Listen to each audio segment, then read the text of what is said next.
ഒരു ദിവസം ഒരു സഹാബി മനസ്സിൽ വലിയൊരു വേദനയോടെ നബി മുഹമ്മദ് സല്ലല്ലാഹു അലൈഹി വസല്ലമയുടെ സമീപത്ത് വന്നു.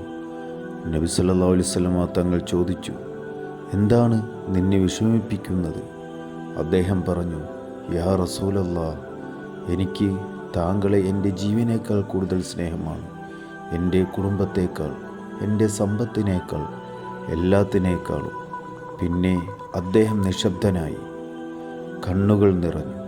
അദ്ദേഹം പറഞ്ഞു, ഞാൻ വീട്ടിൽ ഇരിക്കുമ്പോൾ താങ്കളെ ഓർമ്മ വന്നാൽ ഓടി വന്ന് കാണണം. അത് കണ്ടാൽ എൻ്റെ മനസ്സ് ശാന്തമാകും.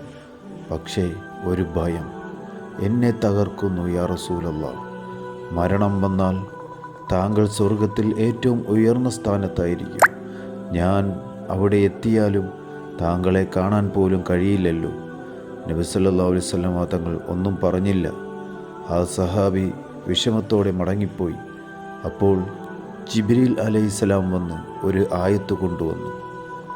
ആർ അള്ളാഹുവിനെയും അവൻ്റെ ദൂതനെയും അനുസരിക്കുന്നുവോ അവർ നബിമാരോടും സിദ്ദീഖുകളോടും ശുഹദാക്കളോടും സാലിഹീകളോടും ഒപ്പമാകും.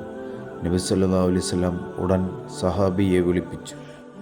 ഈ ആയത്ത് വായിച്ചു കേൾപ്പിച്ചു. അപ്പോൾ അദ്ദേഹത്തിൻ്റെ കണ്ണീർ വേദനയുടേതല്ലായിരുന്നു, അത് ആനന്ദത്തിൻ്റെ കണ്ണീറായിരുന്നു.